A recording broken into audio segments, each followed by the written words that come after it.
Hello there, little masters. I may usually be the Aragorn to Shawn's Éomer, but right now this is producer Alan, not co-host Alan, with a quick technical note. This is, of course, our long-expected live episode for Mythmoot 5. A fantastic time was had by all, and thanks to so many of you for making this possible. But it was also our first live show, and we had a small technical issue. At about the 1 hour mark, our audio stopped recording, so you'll hear, right in the middle of our interview with John Garth, the audio switched to another source. It happens to be the iPhone that Mythmoot was using to capture our video. We apologize for the reduction in sound quality, and of course we've learned some technical lessons that we'll put into practice the next time we have a live episode, but certainly we're grateful that all the content was saved, and we're sure you'll enjoy it. Without further ado then, here is episode 88.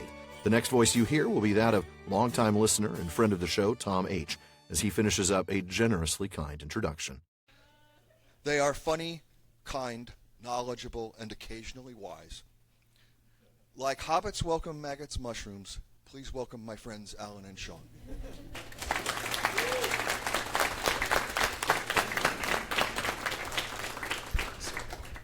Those are kind words, Tom. Thank you very much. They truly worth it. Tom, thank you. It wouldn't be our show without our music. Not at all. We have Brandy.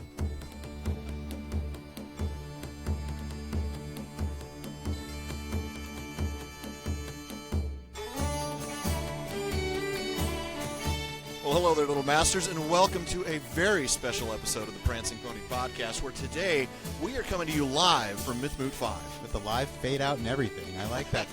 West Duhal, my friends. As some of you in the audience who have heard us before have probably guessed by now, I'm Shawn Marchese, the real-life Lord of the Mark, and I'm here in person for once with the man of the West, the Aragorn to my Éomer, Alan Sisto. Thank you, Shawn. Folks, like Gandalf explained to Bilbo, magic rings are rare and curious, and, well, so are live episodes of the Prancing Pony Podcast. Now, I don't know if that means Gandalf would actually be professionally interested in our show. That's probably up for debate. But the good news is he's not likely to cast us into the fires of Mount Doom quite yet. I would say he's entirely too wise to be interested in our show. But, folks, thanks for coming. Our plan today is to talk to you a little bit about us, who we are, and how we got to be here. I'm guessing that not everybody here has heard the show before. Actually, why don't we do a show of hands? Raise your hand if you've never listened to the Prancing Pony Podcast before.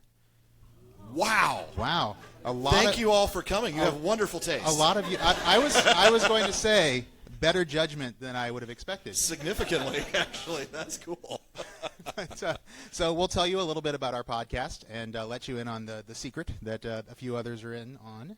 And then we're going to spend a little time chatting with some of the guests who are here today at Mythmoot 5.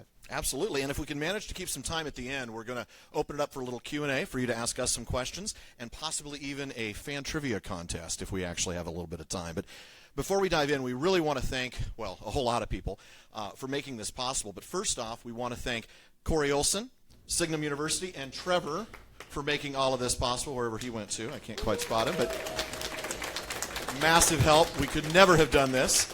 And I'd have to add Nick to that list, too, actually. I would add Nick to that list, as well as Tom for a wonderful introduction. Yes. Tamsin for more help than we could possibly deserve. And DeMay for being our handler throughout this weekend. But I guess with all that said... Not in a literal sense. No. Just want to make sure that was clear.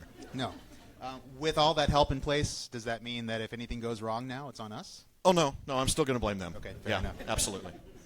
But thank you also to the guests who are here today who have offered to spend some of their time with us here today. Corey and Douglas Anderson and Marc Mark's Okrand, back there somewhere. Out there. Or he will be. He'll be here soon. And John Garth. And John, of course. Thank you all very much for joining us here today. Indeed. And thank you to the members of the Fellowship of the Podcast. Some of you are here today.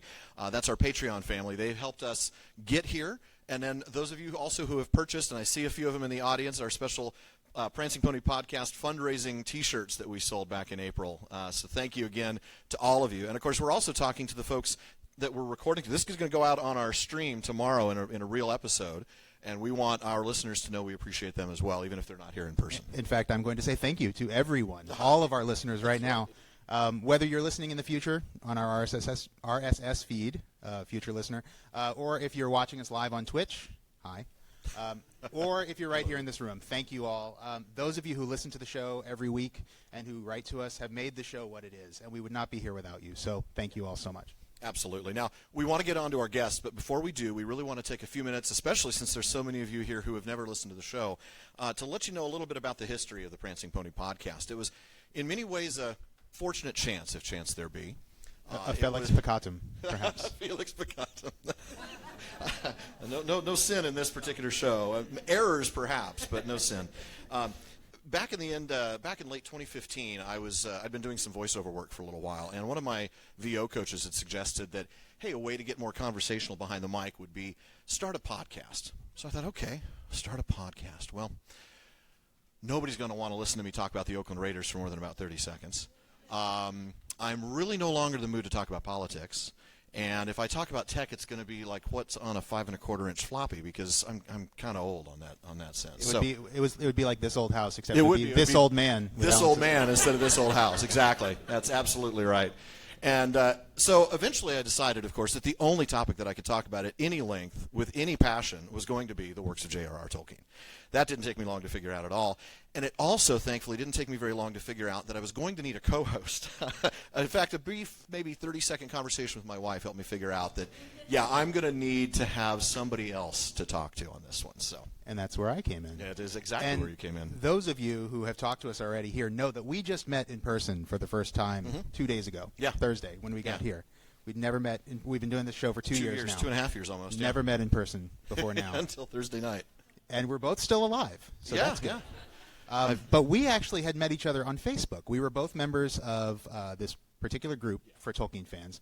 This group had done a series of book weeks. So they were doing basically, every week out of the year they would devote to a particular book, or book 1 through 6 of The Lord of the Rings, The Silmarillion, The Hobbit. And basically it was just write a post about something you like about that book, whether it's a theme or a favorite passage or whatever. And a lot of people were doing it. Maybe about a dozen or so people were posting. 15, maybe 20 every now and then. And most of them would be like sort of a one-paragraph post about a favorite moment. And then Alan and I both eventually started one-upping each other's posts. It really did by going longer and going deeper. And it was that's Shawn's guy. His post was really good. I got to write this one even better. This is going to be even better. And it literally became like, oh, Alan wrote 900 words. I'm going to write 1,200. Yeah. So we started doing this more and more. And I think somehow you got the idea that I would be qualified to co-host a podcast. Well, I figured you had enough words in you. The question is going to be, could we actually get those words to come out in any coherent order? But and I did listen to a lot of podcasts, and I think I had mentioned that to you, that somebody mentioned something about podcasts, and I said, oh, podcasts are cool. I like them. That sounds like a fun thing to do. And that was the fortuitous timing, because he said that in a comment right as I at was the trying moment to think when you had that in your brain. Of what am I going to podcast about and who am I going to do it with? Yeah. So what happened after that? Hand of Iluvatar. The Hand of Iluvatar. And so I got an email from Alan, January 2016, and he asked me, and I'm going to quote this because... Oh, golly, I'm in trouble if he's quoting me now. He said, it wouldn't need to be something we do more than once every couple of weeks, or even once a month. Yeah. So if you've listened to us, you know that we're now up to like... We're weekly. We're weekly. And plus postscripts and specials. Yeah. But I was in. It sounded like, let's do this. It sounded sure, it'll be laid back. It'll be casual. It'll be, no effort. We'll just get on the mic and just talk. Yeah. Maybe we'll do it once a month for about an hour. We'll do 12 hours in 1 year. Yeah. And then we'll stop. And when the year's done and the 14 people have finished listening to us, we can just stop. All right, fine. Exactly. So we spent the next few weeks going back and forth with title ideas, not just for the show, but title ideas for segments and things like that. Anybody else here glad we didn't choose Lords of the Reader Mark for one of our segments? Yeah, that's a cutting room floor one right there. Readers of Rohan? Awful. Really, really bad stuff. We spent some time talking about how we would structure the show, how we'd structure not each episode, but how we'd structure the show as a whole, right? And we knew that from the very beginning, we wanted to start, from the very beginning, anybody who knows the show knows that that's a very good place to start. He had to get that in even here. Had to find a way. But part of it was actually we drew a little bit of inspiration from the Tolkien professor. We realized the impact, not just of putting the Silmarillion at the beginning because it's the chronological order, but starting really with On Fairy Stories and Mythopoeia. We felt like that was really foundational. So so the plan was to spend our first episode on those two. Let's spend an hour on biographical information about Tolkien, getting to know us, and On Fairy Stories and Mythopoeia. Yeah, we'll do that in We'll an hour. do all of that in 58 minutes. Yeah. Sure. 3 hours later and 2 episodes later. Yeah, it ended up being 2 episodes and about 3 1/4 hours. We realized that this was going to be a lot longer to get through the Legendarium than we thought, so we figured let's just settle in. Absolutely, and you should settle into. We're going to be here till 7:30. No. So it was slow going. Yeah, It's been slow going for us. Our audience was also slow going at first. Truthfully, I think we were expecting maybe 15 downloads of the first episode. Yeah, maybe 20. We got 200 downloads in the first week. Yeah, it's a week. And then 6 months later, we had 10,000 downloads. Yeah. And we thought, oh, yeah, awesome. This might Going actually go strong. somewhere. It might. Well, now, here we are 2 years later with more than 30,000 downloads a month. We're going to hit the 500,000 mark here before Season 3 starts. So clearly it has resonated with some folks, and we are really enjoying this. Now, And grateful. Grateful for the absolutely. folks that we've met. Now, before that sounds like a humble brag, and it might not even sound like a very humble brag. We don't do humble brag. Yeah, pride. Sins of Melkor, forget about it. We just do them anyway. Self-isolation. Put me back in my closet. That's right, seriously. That's why I've never met you. I'm into self-isolation. Right, Those numbers aren't, like I said, they're not a sign of how knowledgeable and smart we are. I mean, after all, half of you are half again as smart as we are, and I'll let you figure out if that's a compliment. But really what it is, it's an indication of the passion and the love that Tolkien fans have for discussions of Middle-earth. I mean, we eat this stuff up. I would be listening to this show if I wasn't making this show. Yeah, so. Absolutely. And the thing that has amazed us the most, I think, is just how global our reach has been. We've got people in over 80 countries listening to us now and writing to us to Barlaman's Bag, talking to us on social media, commenting on our posts. It's been truly astonishing. Yeah, it really has. And, here at the end of all things, or at least at the end of Season 2, we still have a long, long way to go. We were talking about our roadmap, and, I'm not going to bore you with the math. I've already bored him. And that's really easy to do. But we figured out that with the next 6 seasons, one for each book in The Lord of the Rings, for those of you who don't know, The Lord of the Rings is 6 books, we will be, well, it's 1 book, but you know what I mean. It's not 3 books. It's not 3 books, That's whatever you want to say. It's not a trilogy. So we're going to be spending probably 4.5 to 5 years covering those 6 books. Including the specials that we do. We always do a quarterly Q&A. We do Tolkien Reading Day specials. We have special guests come on. But, we figure 4.5, 5 years. And then there's the Children of Hurin and Unfinished Tales and non-legendarium stuff. I mean, I know you really want to do Leaf by Niggle. Oh, absolutely. I really want to do Smith of Wooten Major. Yep. Probably do Farmer Giles, Giles, maybe Roverandom. Mm-hmm. So I think what we're saying here is, get used to us. We're going to be here for a while because it's going to be a long run. We've even talked about the idea, and this is not official, that we may, after the end of all of it, go back and redo the Silmarillion a second time with all that knowledge, so we can take the time background. that we should have taken. Because as Corey said, at 7 pages per hour, we were actually rushing the Silmarillion. And we only spent 9 hours of Turin Turambar. Yeah. And that was nowhere near enough. A trilogy. I think it was 8 hours of 3 episodes. Yeah, it was really long. But so we are going to be here a while, but we only have 90 minutes to be here. So we're going to go ahead and move on with the show. That's going to be the big challenge here because our first guest is, truth be told, a major inspiration for our podcast. As the groundbreaking host of the Tolkien Professor podcast, he showed that there is an audience for a serious discussion of Tolkien. And as the president of Signum University and Mythgard Institute, he's opened up Tolkien scholarship in other fields to many more students than might otherwise have had the opportunity. He's the author of Exploring J.R.R. Tolkien's The Hobbit and a previously honored guest on the Prancing Pony podcast. Let's give a round of applause, Dr. Corey Olsen. Come on around. Can I add the Gil Estelle of Tolkien Podcasters? The Gil Estelle of Tolkien Podcasters.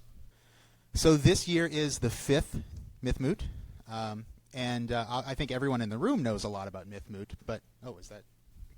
Are we on? Yeah. Okay, good.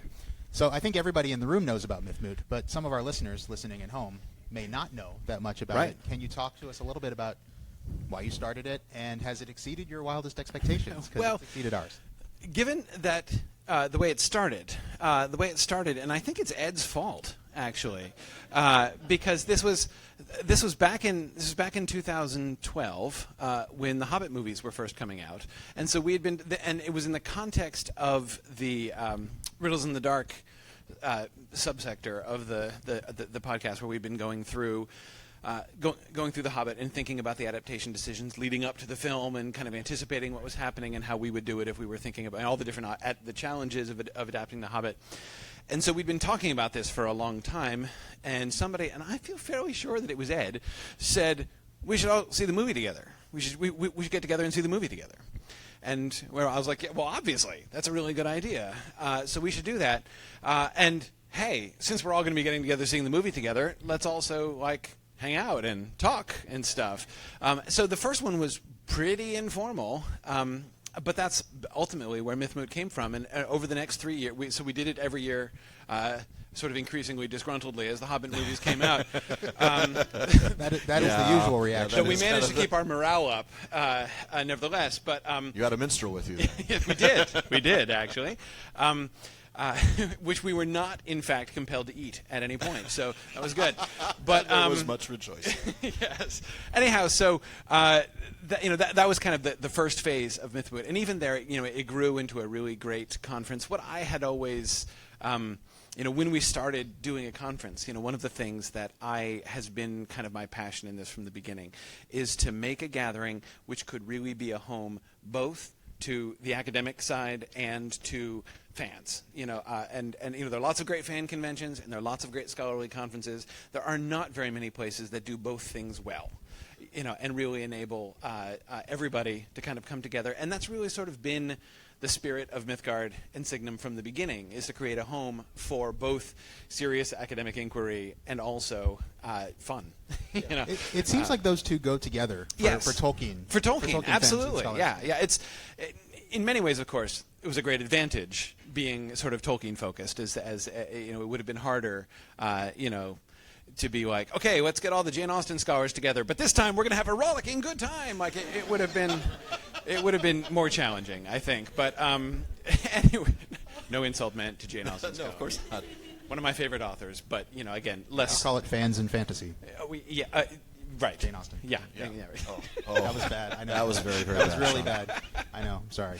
Anyway, so that's kind of what sort of informed the development of Mythmoot. And then when we came for our fourth Mythmoot last year, this is sort of the second year of the kind of the sort of fuller version that we've had, and as we've been here in this venue, and it's really developed. We expanded it from a day and a half conference to a 4-day conference, and it has been awesome. I mean, this has been really one of the most satisfying things. And of course, Signum University, we're a totally virtual, on principle, we're a totally virtual institution. Right. We specialize in bringing people together into a virtual community from all around the world. But darn it, if it isn't fun to get together physically, once a year. And so this is also, now it's equal parts scholarly conference, fan convention, and like family reunion, essentially. Yeah, it really is. It's really great. That's true. I mean, this is, I've heard the word before, but this really is our tribe, isn't it? Yes. Absolutely. This is definitely, our people. So, in addition to the flagship conference, you talked yesterday a little bit about the regional moots that you've been hosting.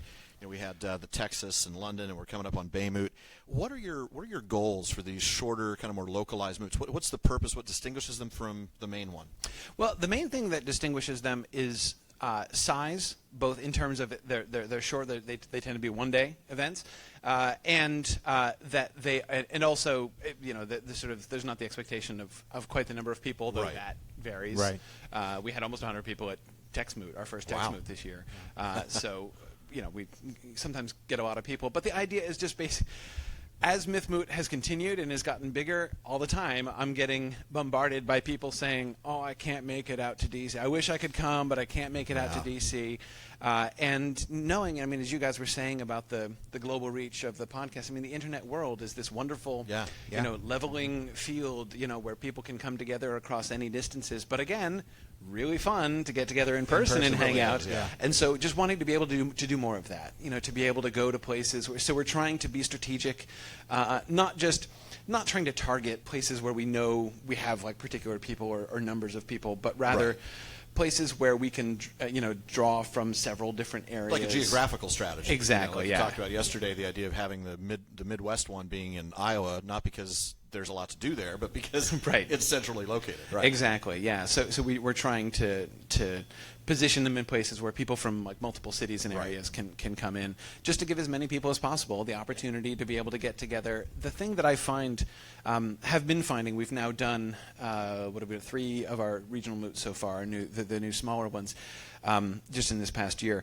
and the primary note that I hear, like the note that is struck among the reactions I get from people is is gratitude. Like, thank you for providing the opportunity for us to do this, because this was great. And I never thought that, something like this would come to the Midwest, or would come, so I have found, just as I found, and I know you guys have found too, with the podcast, the gratitude that people have for the opportunity to be engaged in this kind of conversation. And I found the regional moots to be very similar in that way. So that's why I'm very excited to, continue our program. Yeah. We'd like to, I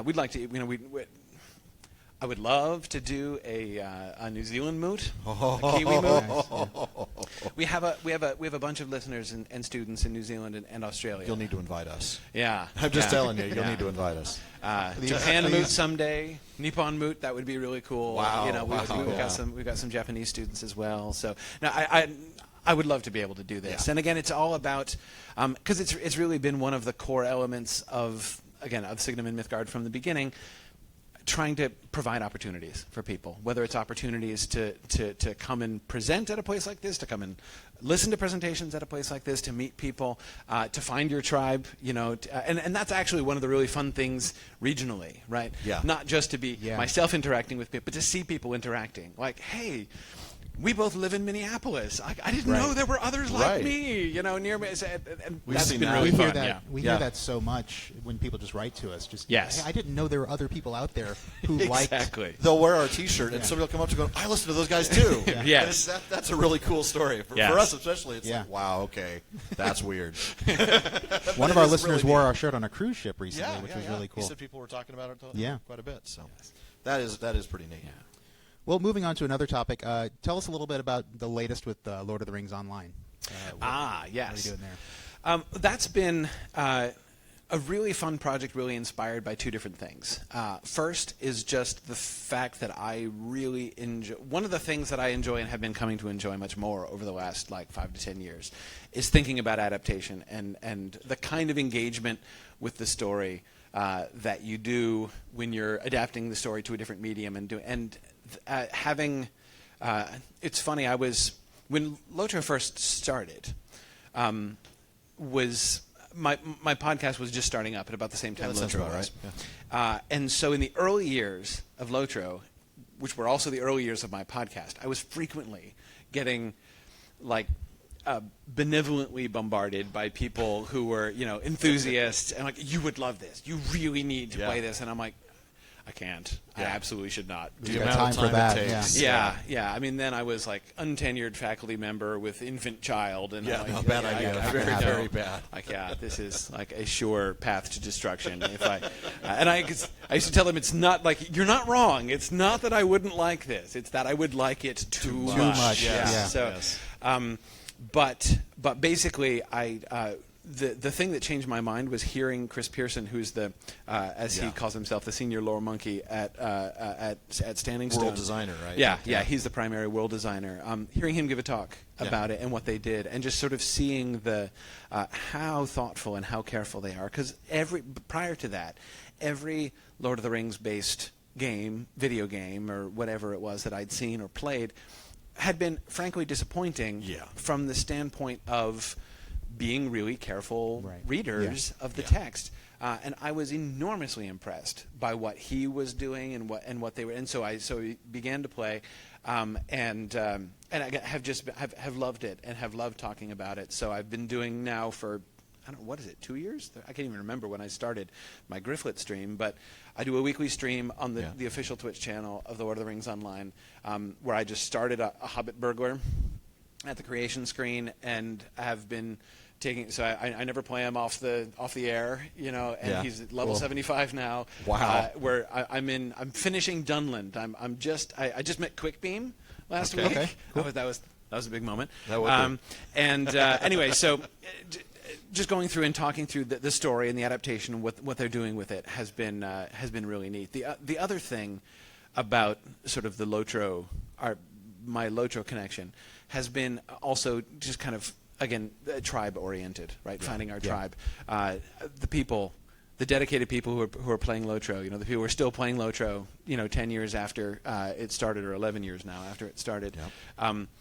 These are these are our people, and it was clear that when I began playing and first started, giving talks or doing streams and stuff, that there were a lot of people who had never heard of Mythgard and Signum, and I'm like, you guys would like this, actually. Yeah. Right? Very So, cool. so wanting to kind of, just kind of make some more connections and really kind of work to sort of bring those two communities together to some extent is something that I've been really really excited to do too, and that's been great. I know there are definitely people here sort of on both sides of that. People who were Lotro players who learned about Mythgard and stuff through Lotro and the stuff we've been doing there, as well as people who have been students of Mythgard and Signum who discovered the game and have been playing it Right. And enjoying over the that last few years ever faithfulness to since. the lore. Yeah. Last time we talked to you on the show, you said no plans to turn that into a book. Still the case? Yes. We don't mean to put you on the spot. Yeah, no. I mean, we kind of do. No pressure. Plans, no plans on that. It would be the idea, and I don't think they're in a place for me even to sort of talk to them. I do sometimes entertain fantasies of co-writing a book with Chris Pearson and Jeff too. That's Made of Lions, his Lotro name. The two primary lore guys who have been doing world building and story adaptation at Lotro since the beginning, basically. Writing something with them about sort of the project of adaptation and so with them talking about their experiences and what they've done, and with me kind of looking at the from a Tolkien angle and the bigger picture and doing some kind of commentary as we go through that would be. I sometimes have kind of fantasies of a project like that. And then you remember how much time there is in a day and how many things you have to do in a year. And them too. I mean, they're enormously busy, I'm sure. Producing the stuff, especially with the the move to Standing Stone games. From the recent Turbine. changes that have been made kind of place more responsibilities on the individuals there. That's so, what I figured. So it's not a realistic project right now, but someday, Somewhere down the line. Cool. Yeah. I get that. We'd love to see it. We have just maybe a minute or so left, but I just want to ask, I know you probably already filled in everybody here with all your announcements, but are there any brief things that you want to fill in our listeners on in terms of Mythgard or Signum University news that you want to share with them? Well, one of the big things you already did, the regional moots, I'd encourage people to come to signumuniversity.org, our website. On the main page, we will have lists of all of our upcoming events, so you can see as we begin to develop more moots, are we coming near your area? Is there something, people can get involved with volunteering to help to make the conferences happen, or just showing up and stuff. So that's certainly one big thing. The other thing, which I don't have time to explain in detail, but just to mention, our summer camps, definitely for kids, an opportunity for especially like middle school age kids, 10, 13, 14 in that area, to be able to study Hobbit, Harry Potter, The Lion, the Witch, and the Wardrobe, Wrinkle in Time. We're doing all four of those. That'd be awesome. Free 2-week camp to really, for kids to really immerse themselves in these stories and have what I hope will be, an enriching experience for the rest of their lives as they really imaginatively invest themselves in this. So, and you'll have some of that stuff up on your social media feeds. We'll make sure to share it on our social We'll media put a lot of feeds. this in our show notes because this is going to go into our RSS feed tomorrow to our regular Great. listeners. So we'll make sure that our show notes have And folks some listening, links. check our social media feeds. We'll put information up about all that stuff there too. Absolutely. All right. awesome. Very good. Thank you so much for joining us, Corey. Thanks for having me. Always We hope to have you back soon. You're welcome back anytime. You have an open invitation. All right. Well, our next guest is a prolific writer and editor whose work, The Annotated Hobbit, was extremely helpful to us in Season 2 of the show. And by helpful, I mean don't sue us. We always gave credit. Always. We always gave credit. He's co-founder also of the annual Tolkien Studies Journal, and his scholarly articles have appeared in lots of places, including the J.R.R. Tolkien Encyclopedia, edited by former guest of the show, Michael Drought. Yep. He's got a knowledge of fantasy literature that extends well beyond Tolkien, as we've been finding out talking to him the last couple of days. Folks, please welcome Douglas A. Anderson.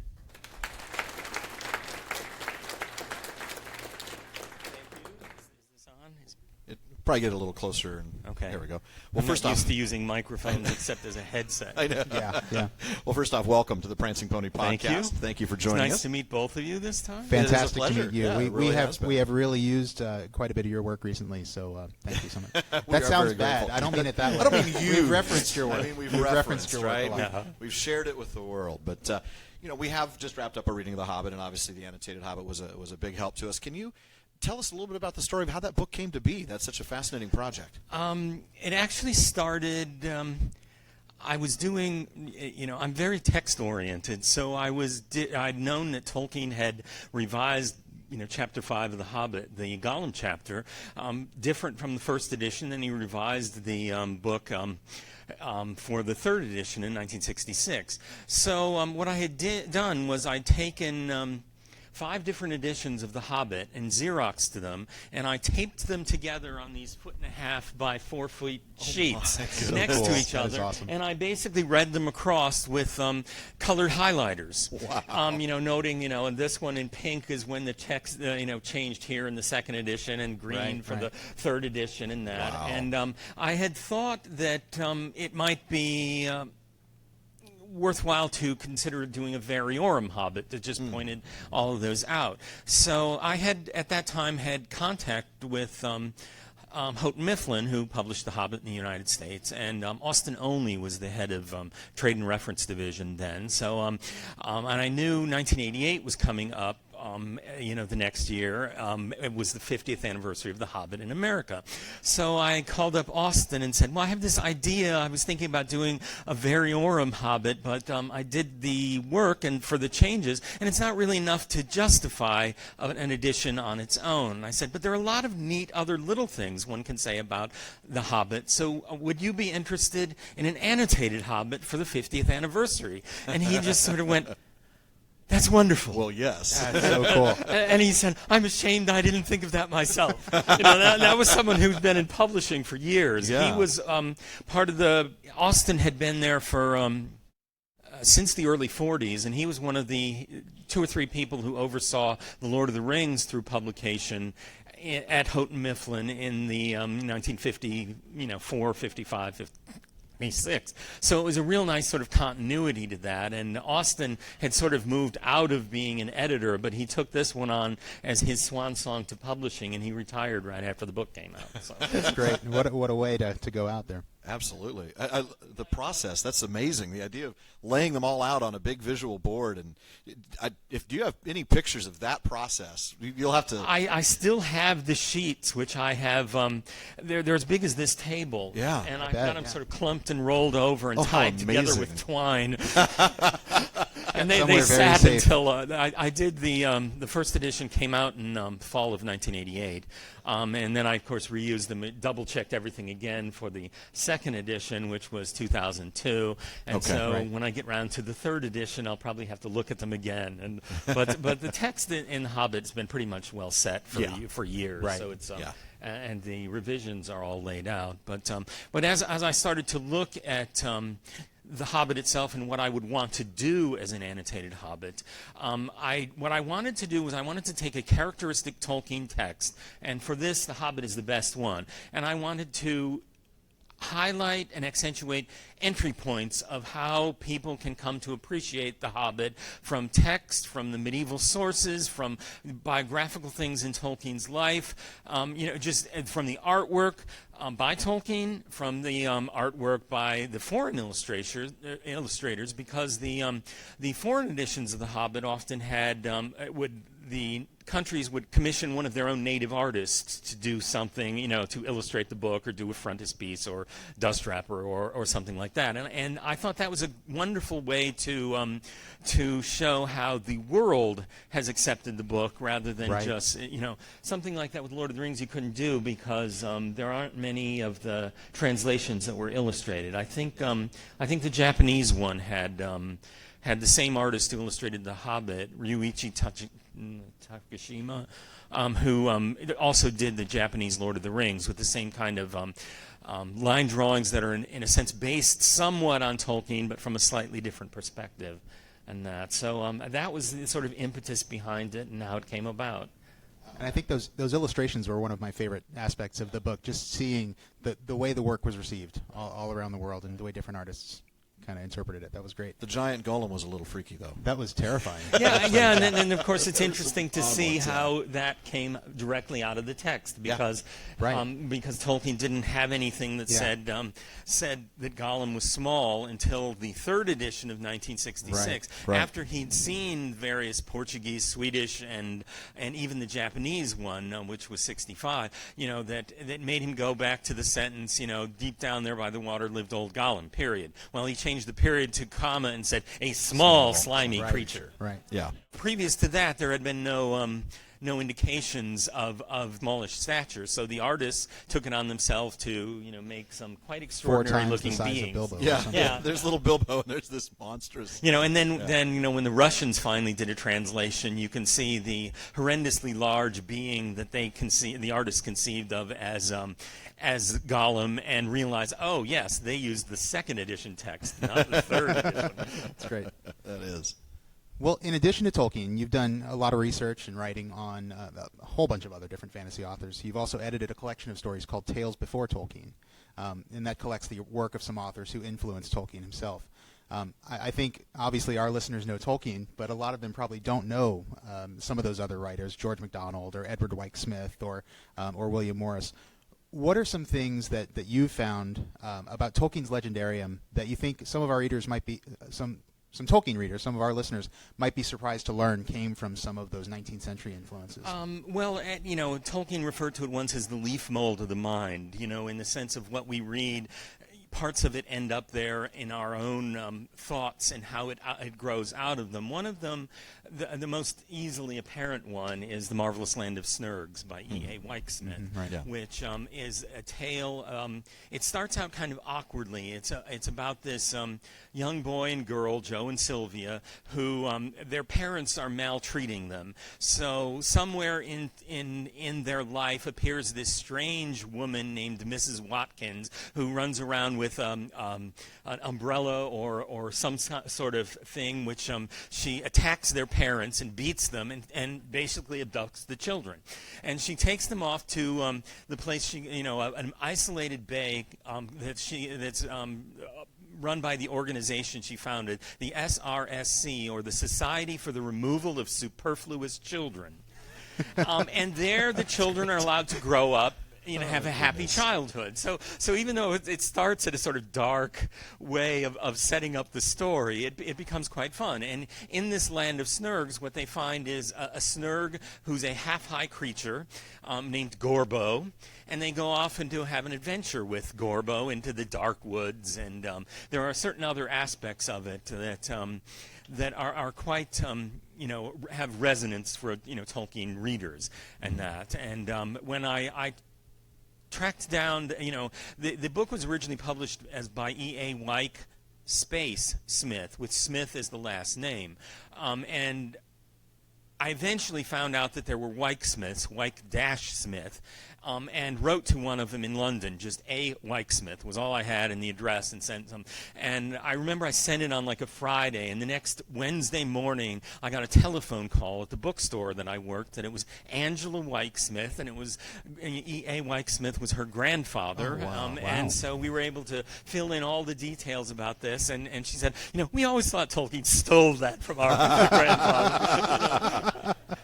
But then I was able to do an introduction with all of the biographical and new material on it that came out from Old Earth Books in 1996. I sent one to Christopher when it came out, and he had said, I had virtually no recollection of the book whatsoever. And he said, but when I opened this copy and I saw the illustrations, they immediately came to life, and I remembered them instinctively, from 60 years ago, Wow. and so it was quite an exercise in memory for him. But I put one chapter of that in Tales Before Tolkien, which is my anthology that came out. My title for the book was Roots of the Mountain, Fantasy Before Tolkien. The marketing department nixed that, and they gave me like 3 alternatives, the least horrible of which was Tales Before Tolkien. But somehow, I don't remember the others. I say that anecdote, and people say, what were the other ones? And it's like, no, thankfully I've forgotten them. We forgot about those. You don't want to know about those. Yeah, I don't want to remember those. At least it wasn't as bad as Readers of Rohan. No, nothing's that bad. Even we didn't use that. But That's how bad it was. so I approached Ballantine with that anthology idea because I was working in a bookstore at that point. I was the book buyer for the trade reference, type books and that. And so I knew the sales rep, and I said, Betsy Mitchell's the editor at Del Rey. I mean, could I pitch her a book project? And so he contacted her, and she said, yeah. She said, send it to her, and gave me the email.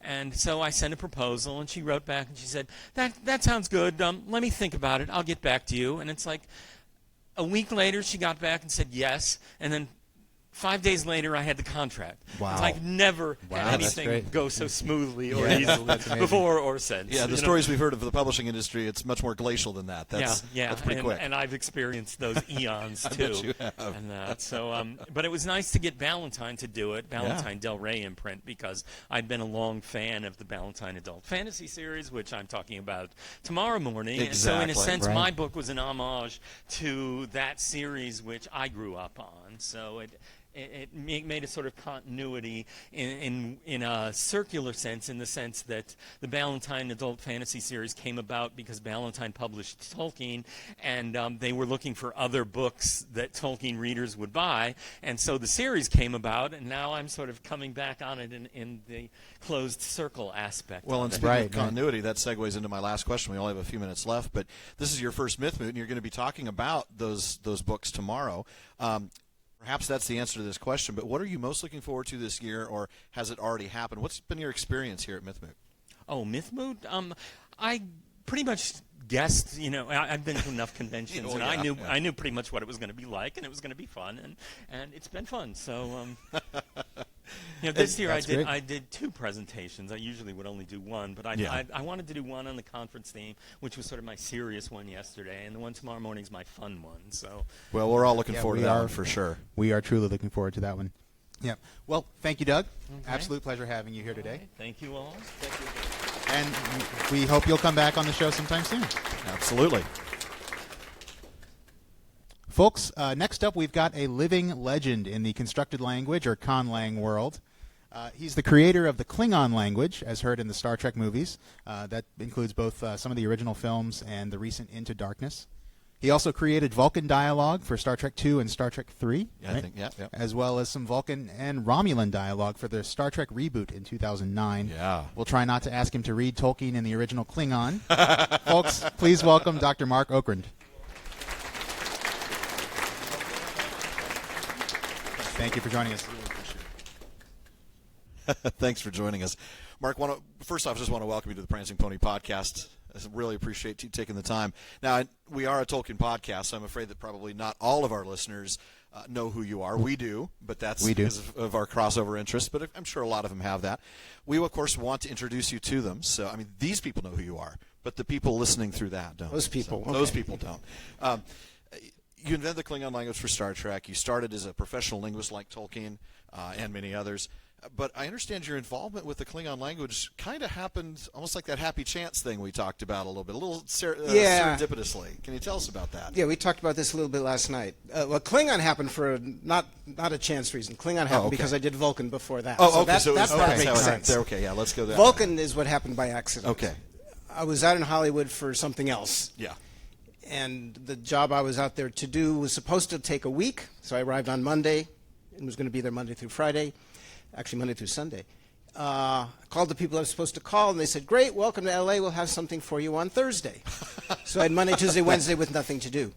Well, so at least it's L.A. At least it's L.A. And L.A. is home for me. I grew up in Los Angeles, so my family's there and friends are there. But I hadn't called any of my friends ahead of time because I didn't want to call them and say, hi, I'm in town and I have absolutely no time to see you. Right, yeah, exactly. I can stay home and do that. But all of a sudden I did have time, so I got on the phone and I'm calling people that I know. And one of my friends said, where are you? Where are you calling me from right now? So I said where I was. She said, oh, that's like a mile from here. Why don't you come by for lunch? Okay. So went by to where she was for lunch, and where she was Paramount Pictures. Okay. That's where she worked. And she was the assistant to Harv Bennett, who was the producer, writer of Star Trek II, which was in post-production at that point. And I knew him as well from a long time ago. So I knew 2 people who were working on Star Trek, but that's all I knew. I didn't know any of this. I didn't know whether Spock was going to die or not. I didn't know anything. Okay. So anyway, we went out to lunch. She and I and another woman working on the show went out to lunch. We're talking, and at some point during lunch, the other woman says, "Oh, I understand you have a degree in linguistics." And I said, "Yes." She said, "That's very interesting because we've been talking to the linguistics department at UCLA recently." And I said, "Why?" She said, "Well, there's a scene in the movie, in Star Trek II, where Mr. Spock and a new Vulcan female character named Savik have a short little conversation. And when they filmed it, they were speaking in English because the script said to do that. Right. Yeah. But now that we're in post-production, everyone thinks that they should be speaking Vulcan to each other for a number of reasons. And so we got the idea of hiring this linguist from UCLA to come over and watch the scene. It's a very short scene. And look at their lips and see what they said and basically make up gibberish, make up gobbledygook Sure. that matches the lips but sounds different from the English. That way we don't Right, have to sure. reshoot. And then but we'll we put can subtitles. Dub the, Right.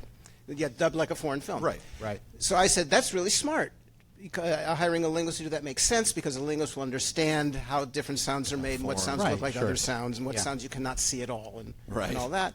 And she said, well, we thought it was a good idea too, but it's turned into a headache. Oh. And this is, what year was this? It's 35 years ago or Yeah. something. Yeah, that sounds about right. And I don't remember what the headache was, except that it was a boring headache. By that I mean it wasn't artistic differences or Right, something okay. interesting It was like just that. It was tedious. Something It was- wasn't working out. telephone tag or something. Oh, yeah. She said, I don't know what we're going to do. We have to have this taken care of right away. I said, what do you mean right away? Yeah. She says, got to be done by the end of this week, which is exactly how long I'm How in long town. you had, and you had nothing to do for a few days. Right. So I said, There you I go. can do that. And my friend said, yeah, he can do that. He's got the same kind of degrees as those people at UCLA do. At that point, the associate producer happened to walk by. Turned him his. She said, we just solved the Vulcan problem. And he said, what do you mean? And she told him. He said, come see me after lunch. Yeah. And now I'm here. That's great. Wow. That is amazing. That's fantastic.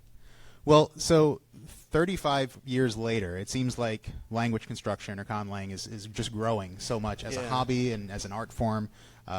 It seems like it's bigger every year. I follow it a little bit. I haven't actually dabbled in the secret vice yet, but I follow a little bit. How much do you think this growth is due to some of the current trends in fantasy and science fiction, shows like Game of Thrones and things like that Well, utilize that constructed languages? exemplifies the growth. That is the growth. Yeah. It all started, and I don't want to take credit for it because it's not my fault, but chronologically, it started with, I think it started with Klingon. Yeah. Because prior to Klingon, there was just a little bit of conlanging, meaning making up a real language, good Right. pieces of vocabulary, grammar, all that stuff. Teeny tiny bit before People Klingon. who actually wanted to create languages for people to really use, right? Yeah. But for movies and TV, there was hardly any of that until Klingon came along. And after Klingon, all of a sudden it seems to be everywhere. The first big one after Klingon is Na'vi for Avatar. Right. We were talking about this a little bit earlier today. The James Cameron, who's the director, Right. writer, everything of Avatar. When Avatar it was done, but it hadn't come out yet. He was doing some publicity thing, and he said, "This Avatar is going to have a new language in it, and this new language is going to out Klingon." Oh my. And I got a call from the language editor at the New York Times who told me this. Yeah. And he said, what do you think of that quote? And I said, I don't have the slightest idea what that means. Yeah. He said, neither do I. But the point is that they were thinking about this. That Yeah, they were thinking, right. they're That was thinking the reference it's point. Not, it's not good enough just to make gibberish. Right. Right. You're going to do it right, do it properly, needed to have a structure. They wanted and it to think it through even more carefully than I thought through Klingon. Because when I did Klingon initially, I didn't know any of this was going to You happen. didn't have a standard really Right, to live exactly, up to, yeah. except for the real life standard. And you Well, didn't there's know that. that it was going to become a full-fledged. No, when I first did Language, Klingon, I thought language. that all there was going to be was what I made up for the film. Right. And there wasn't that much, 20 lines maybe. Right. Actually, I made up more than that, more than the lines where it said so and so speaks Klingon. So I also made up Klingon versions of all the lines where Klingons were supposed to speak English. Oh, okay. If they were talking to another Klingon, not if they Right. were talking to Captain Kirk. Okay. Sure. That makes sense. But Klingons talking to Klingons in the script, sometimes they're speaking Klingon and sometimes they're speaking English.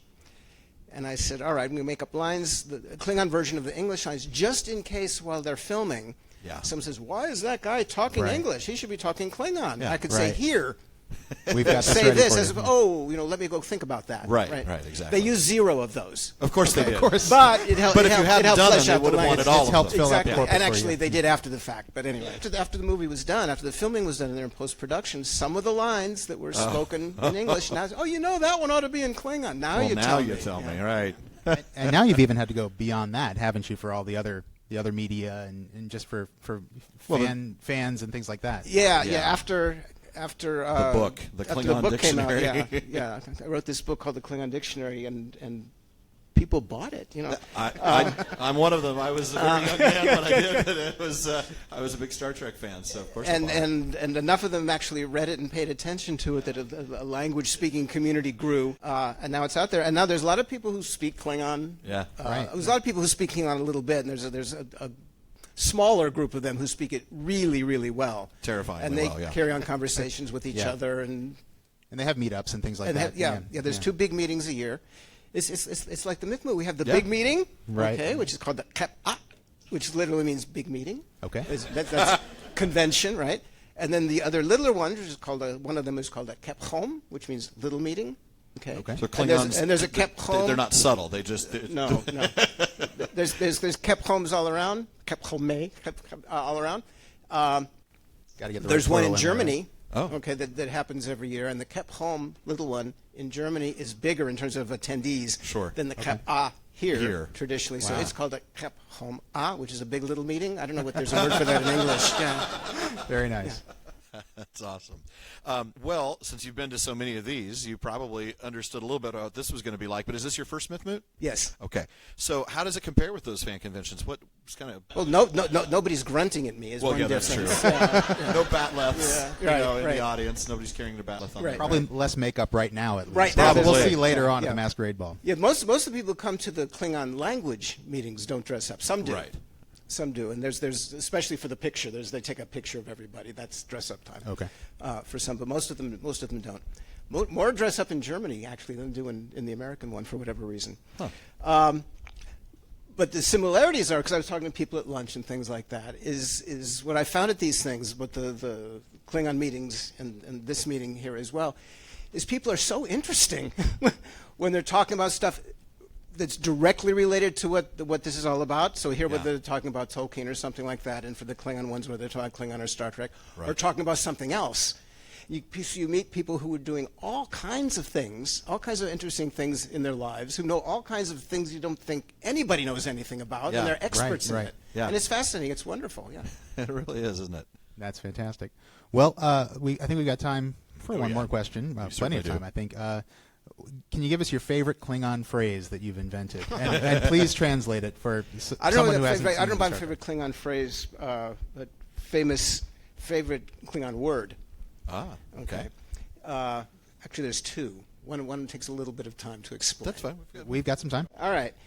The one that doesn't take any time to explain is when I was working on the film of Star Trek 3, which is the first one I did Klingon for. I was wondering as I was working on it, is there going to be a word or phrase that people will recognize, even if they don't know Star Trek and even if they don't know Klingon? It just got out there somehow. Right. So I was thinking, if anyone remembers this, of Mork and Mindy when it Yeah, was on. Nanu, Everyone knew Nanu. Nanu Nanu. Right, Even right, if they didn't know exactly. anything else, they knew Nanu Nanu. So it's going to be a Klingon word like that. And it turns out there is. Klingon Nanu Nanu. Yeah. And the word is kapla, which means success. That's the one that's come up in all the films, it's come up in TV a lot. That's the repeated one. And I've heard people say, oh, Klingon kapla, or Klingon kreplach, or something or other. You know. Can we hear you say it one more time? Kapla.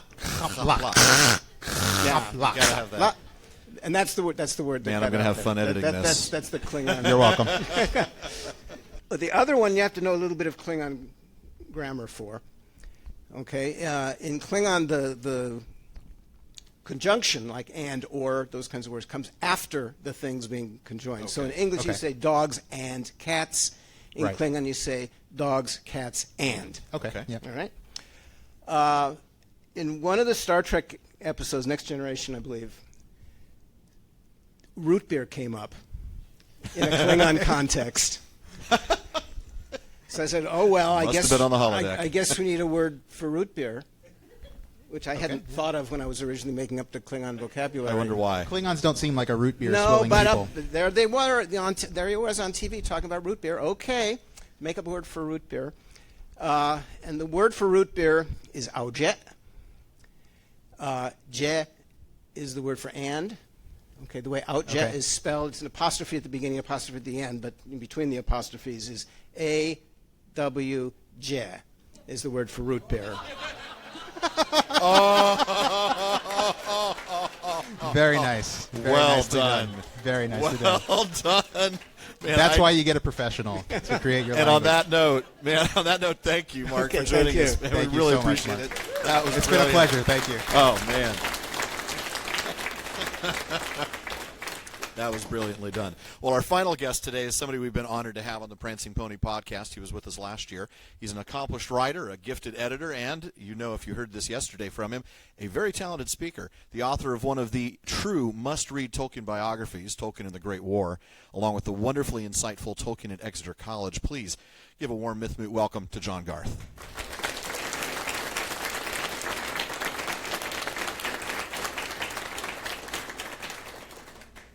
Thank you, John. Thank you. Possibly also the only person in this room who didn't get that joke. There's a famous root beer brand, A and a W. Now I know. Yeah. That was really good. It's great.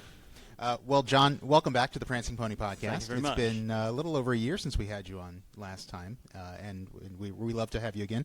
How many Mythmoots have you been to now? Just the one. Oh, this is your first one? Yeah. And Okay. the regional mood, right? You were at London Mood as well? And at London Moot, yes, of course, yeah, absolutely, which was also lovely, yeah. Great. Yeah. What are you most looking forward to this year, or since it's already midday on we're the halfway middle through. day, we're halfway through, has it already happened? Well, it was great fun giving my talk again. Yeah. I'm looking was forward fantastic. to talking to the graduates later on, the master's grads. You know, that's an enormous, obviously the big part of Signum. Yeah. And apparently I'm going to be judging the masquerade as well. Very nice. Co-judging, so Very nice. If you want to send your bribes up, I'll take Yeah. 10%. Just slide them on over. I'll have no other criteria for judging with, so... Well, now, there you have it, ladies and gentlemen. Well, we know you recently attended the opening of the exhibition at the Bodleian. And for those of you, of course, Tolkien, Maker of Middle-earth, the amazing exhibition that's there that so many of you want to be at, we want to be at, but we're not there, we're here. But this is just as good, right? We talked about that. The pictures we have seen are absolutely amazing. Yeah, the video walkthroughs and some amazing things. But importantly, you contributed to the book that accompanies that exhibition. For the sake of the folks listening, like us, who wish we could have been there, tell us a little bit about the exhibition and about your involvement with the book that accompanies it. Yeah, well, I knew the exhibition was in the offing, and all of a sudden I was invited to write the chapter about the Inklings, which was it felt like a marvelous windfall because I had not written about the Inklings before. I suppose the reason I was picked was because I'd written about the TCBS, Tolkien's first fellowship, so that made some sense. So it was a challenge, an enriching experience. I learned a great deal, and it fed into other work that I was doing to do with Tolkien and Lewis and their creative partnership, such as it was. And so I got to see also the fabulously gorgeous book that goes with the exhibition before it was published. It is stunning. And I'm hugely proud to be in this thing. The exhibition itself, I mean, given that I had these colossal spoilers, it was still really just enriching and satisfying because when you see something that Tolkien has drawn or painted in print, what you don't appreciate is, first of all, the size. So the originals are frequently much smaller than the reproductions, and the finesse with which they're painted or drawn is just incredible, and the richness of the colours. This book is beautifully printed. It is. And I think it's probably unequalled in what's been published of Tolkien's artwork in that regard, as well as the fact that there's previously unpublished material in it. But there is actually no substitute standing there and looking down at Conversation with Smaug, for example, the original, or Tolkien's incredible newspaper doodles Yes. from the 1960s when he's supposed to be finishing the Silmarillion, but instead he's doing crosswords and doodling, and again, just the richness of the colours there is just incredible. Yeah. I'm going to take an aside because that triggers a memory of one of the other guests we had on the show. Yeah, this is not in our notes, but when we spoke with Simon Tolkien, he was telling us about when he was a young boy, probably an early teenager, maybe like 12, sitting with his grandfather, and he remembered him doing those doodling and on he newspapers. had no idea that they were in the book, The Art of J.R.R. Tolkien, and he was just. Really? You've seen those? And I was like, yeah, I have. Let me send you a scan from the book. And he was it was an amazing moment. But to hear him talk about that, and to hear him kind of reliving that moment of him being a young man and sitting there with his grandfather as he's doing these doodles. Now, it might not have been the ones that are reproduced. Well, apparently there are about 300 of that these. makes sense. Of It sounds like something he did all the time. And the exhibition has maybe a dozen of them. Yeah, it's a wonderful thing, and it just kind of gave me chills just thinking of that particular moment, and now we get to hearing that the origin story of that. That thing that you've seen, and now you can see it print. tangibly in the Bodleian. But one thing that it teaches you, and just to look at the sheer variety of what's in the exhibition, is that whatever Tolkien did was, in a sense, at the expense of something else that he might have been doing, right. So this is why, academics at Oxford have this, perhaps still to some extent, this lingering sense that Tolkien was a time waster as an academic, despite Beowulf, the Monsters and the Critics, for example. Because they feel that his creative work took away from all of that. Some of us may feel that his academic work took away from... Right. We wish he could have finished more of the Silmarillion. We would have had the Silmarillion in his lifetime. On the other hand, I think very much there was a synergy between them. But, they fed off of each other. Absolutely. Okay, great. Well, speaking of the Silmarillion, you gave a presentation yesterday here at Mythmoot called Ilu's Music, the creation of Tolkien's creation myth. And I would say that the idea of music as a vehicle for creation is one of the most striking things about Tolkien's world for a lot of people. But I think a lot of readers wonder, and we certainly get questions about why Tolkien, who was certainly a master of words, but not a musician, why this resonated with him. This is one of the really key questions of that creation myth. So Tolkien said that he admired music, but had no talent for it, and his good school friend Christopher Wiseman thought Tolkien was tone deaf. So this wasn't his typical self-effacing humor, where self-effacing, where he's kind of playing down his skill, like he doesn't think he's much of an artist, or. I don't know. I mean, there may be some of that, and there may be, in Wiseman's words, some genuine, real lack of skill. Well, he's even got the quote, which you brought up yesterday, about how he views string players. As kinds of wizards. But the key point about the creation myth is that through some very ultra nerdy research into the forms of Tolkien's early gnomish nomenclature, I'm confident that I've established that Tolkien was incorrect when in 1964 he wrote to a fan and said, I wrote this creation myth in Oxford after the First World War. I think it's provable that Tolkien wrote it in 1917 during the First World War, more or less straight after the Battle of the Somme. And this is relevant to the choice of music, I think, as a topic for two reasons. One is that, to quote Tolkien, he said, roughly speaking, such music as was in me was submerged until I married a musician. Now, he married Edith Bratt in March 1916 and then went off to fight in the Battle of the Somme, and it was only at the end of that year that he was reunited with her when he was convalescing, and they lived together for a while. And so this would have been the period, she had her piano with her, when he would have been exposed to music on that kind of personal level. Right. So I think that was an enriching thing. And the other factor is Christopher Wiseman, whom I mentioned earlier, the only other survivor of the group of 4 friends who had drawn together during the first months of the First World War and stuck it out until 1916 when 2 of them were killed. Right. Wiseman's deep passion was music. And my sense from the timing and from the content of Tolkien's creation myth is that he wrote it with Wiseman in mind as audience.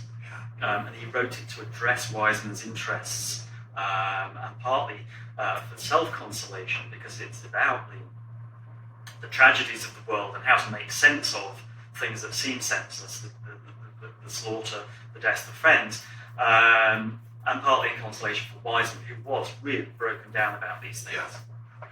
Well, thank you for joining us once more, John. We really appreciate your time, and we're looking forward to having you on the show again soon, I hope. Okay. So, Anytime. Thank you. open invitation. Again, thanks to each of our guests for taking time to visit with us, and thanks again to our listeners. We still have a little bit of time, so do we want to go ahead and do some questions and answers? Yeah, I think so. We've got a few minutes for questions. Anyone in the audience want to ask us a question for a change? Yes. Is it now safe to walk the paths of the dead, and could you plunder the treasures which the forgotten people gathered during the dark years? Oh, goodness. We haven't gotten the Lord of the Rings yet. Is that a fair answer? It's not safe yet because we haven't cleared the way. There you go. We have to clear the road. We have to make sure. We'll check. We'll find out if it's safe. That was a terrible answer. I'm so sorry. Any other questions? Right over here to the left. Keeping it, civil. What were you guys' first impressions on finally meeting each other for the first time? I have seen him on video, so it's not like I never. It's not like It should be the jokey answer or the honest answer. We can start with the jokey answer. The jokey answer. We're both still alive. Yeah, I haven't punched him yet, but I think that's because they put him on the 2nd floor and they put me on the 6th floor. Yeah. So that's part of So it. there's plenty of space between. But he's wearing a bow tie, so I'm really trying to not punch him now. That's why I did it. There's just this That's why I did it. tendency. That's why I I want did it. No, it's all right. No, the truth is, it's been a lot of fun. Yeah, it's been cool. I think it's been strange. It has been I a little think. weird. Like, hey, he's in 3 dimensions. He's actually He's actually here. Yeah. But So, it's been good. quite how I imagined him. Actually, Pretty much deep, loud, big, obnoxious. Yeah. Yeah. Me, not you. Right. Okay. What surprised you most about doing the podcast? Whether something you've learned in researching questions or just something about production or whatever? You start out. That's a good one. The one that's top of mind right now, because we just wrapped it up, was diving into The Hobbit. Yeah. Which I think Douglas Anderson will probably laugh at me for saying this, but I never really realized just how much there was there to discover until I took a close read of it. Yeah. I'm more of a Silmarillion person. I love the Silmarillion, and I knew that I could just lose myself for over a year in that. But diving into The Hobbit and seeing some of the secondary sources that we use to get more richness out of that, and just some of the themes that we discovered there, including Corey's book as well, to get some extra richness out of that. It's just, it was amazing. I would second that, but I would also add that the thing that has really, that I've learned is just how amazing the Tolkien community is. And I don't just mean Of course you come up us. with a better answer than that. Well, no. It's the people. It's the people that we've talked to. The guys we've talked to today. We've had the pleasure of speaking to some people we all hold in high esteem. And in other fields of study, you might never even get a chance to talk to those people, right? And yet, not only have we, talked with Corey Olsen and John Garth and everybody that we talked to today, Doug and Mark, but we've also spoken with Simon Tolkien, with Dimitri Feeney and Andrew Higgins. We spoke Michael with Drought, Michael Drought, Verlin Flieger just a week or so ago. We're going to be speaking with Tom Shippey a week after we get back. It's just been phenomenal how kind and how generous these people have all been with their time. Every one of them last one has just been so open to us and so welcoming. Even when we were just a little show. I mean, now it's a little easier to say, hey, we have 5,000 listeners and 30,000 a month. You're publishing a book, you should talk to us. You want to get on our show. We can take that angle now that we couldn't do before, but we don't, and we don't need to. But folks are just really genuinely nice, and that's been an encouragement to me. So. There's a real sense of even all the great scholars are fans, Yes. first and foremost. Yeah. And so there's a kinship there. There's a tribe Absolutely. there. There is that tribe, yeah. So you've asked everyone else this. What have you been most looking forward to, or what's the most exciting thing here at Mythmoot? 231 today. Yeah, that's about right. I've been looking forward to 231 for a long time. No, this has been a lot of fun, and I'm glad that we've done it, but it was a nerve-wracking experience, I do have to admit. Yeah, a lot of technology involved. And I'll say, though, in a serious answer, what was my favorite moment? I mean, it's hard to say because everybody we've talked to has done amazing presentations, and then we've heard some amazing papers given and things. I still think, though, for me, John's talk yesterday was just mind blown. I mean, that was for me. That was the highlight. that was truly eye-opening. Yeah, Thank really you for was. that, John.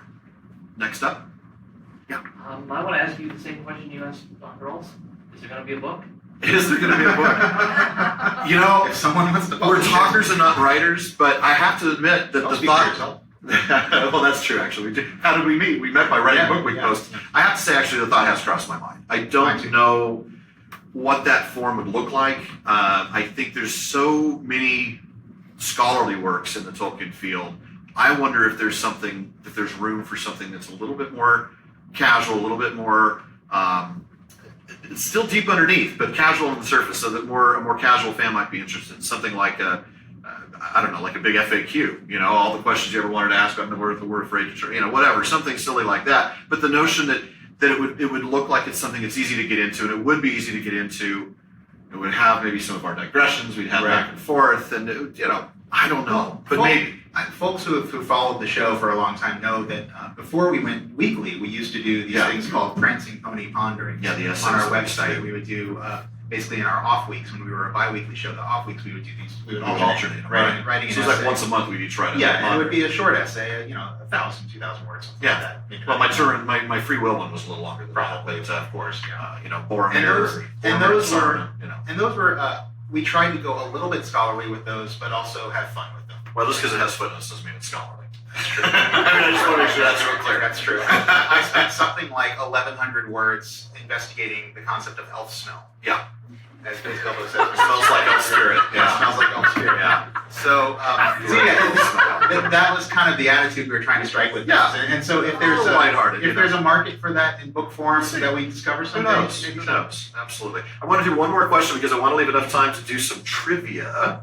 So one more question, maybe two if it's a short question. I'd like It's to going to be a know, long question. are you planning, have you done or are you planning to do a podcast on gaming, all the different kinds of gaming and that sort of thing? Probably not, just because of the amount of time that it would take to do the gaming. I mean, I used to play Lotro a lot. I now have a 6-year-old and a 4-year-old, and they are high maintenance. Let's just be real clear. They're the sweetest little people in the world, and they're probably watching me right now on Twitch. I love you guys. Jai, Ellie. Well, now I have to do it. Yeah, you do. To your sweet kids. I have my sweet children. My son said before I came here, he said, "I know you're going to have fun, Daddy, but is it going to be more fun than spending time with your sweet children?" And he's 5. Stay out. So we should invest for. I love you both so much. Yeah. And Lisa, I love you. and Heidi, obviously. But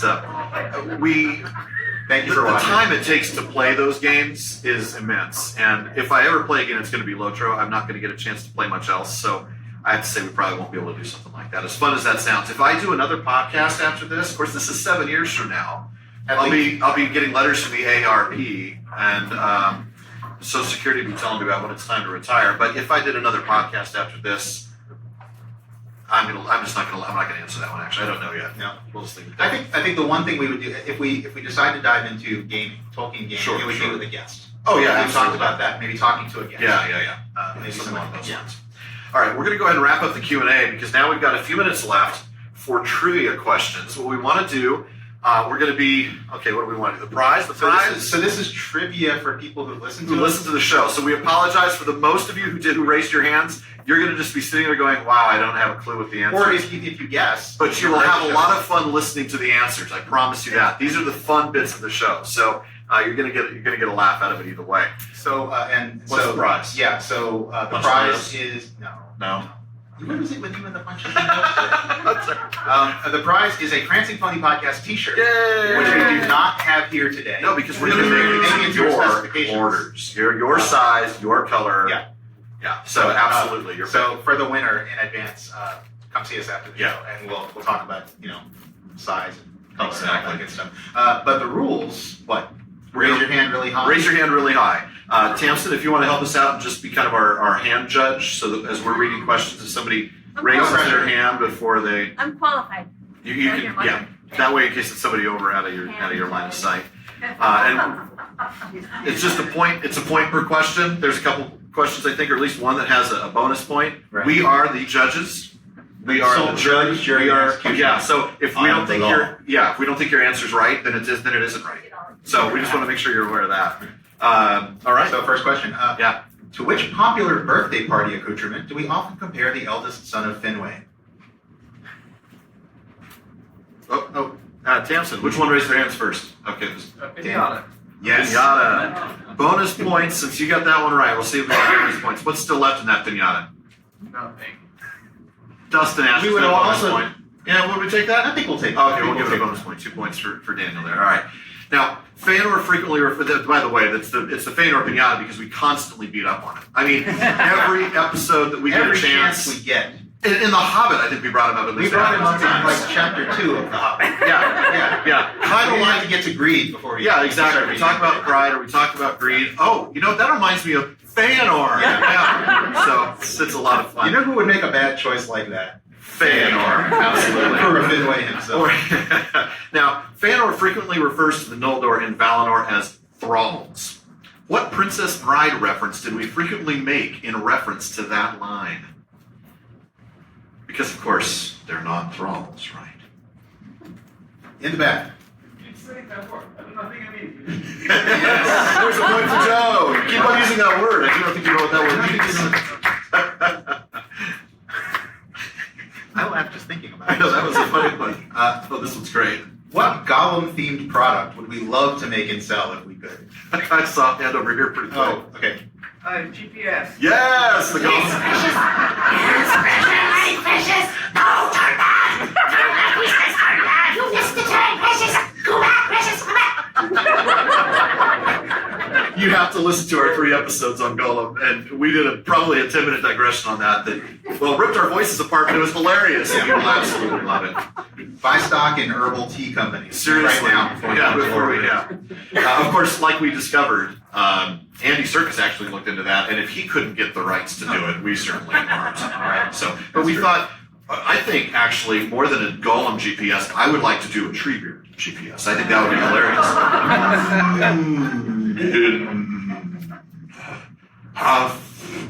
Funny, we just missed the turn. Was that the turn? The turn. Alright, are we going over the speed limit tree here? Don't be so hasty. Alright, if Schrödinger's cat is in a box, what kind of container is Schrödinger's dwarf in? A barrel. That is correct. Okay, here's an easy one. If you've listened to the show. Can anyone name 3 bands that we referenced on the show? Any 3 will work. We've referenced probably over a dozen, maybe more. But you gotta name 3. No. No takers on this. Okay, Joe. Depeche Mode. Yeah. Yes. Police. Yes. And Foreigner. Yeah, Foreigner. That works. I'm surprised nobody mentioned Rush because we had like 5 titles from Rush songs. But yeah, that works. And what was the one? Well, we'll get to that one later. Okay, if you say so.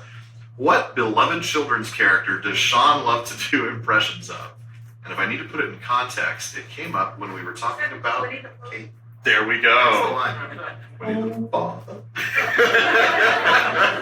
Gotta listen to our Beorn. We had so much fun with Beorn. Yeah. I'm still picturing Beorn turning into a bear and wearing a little red shirt and no pants.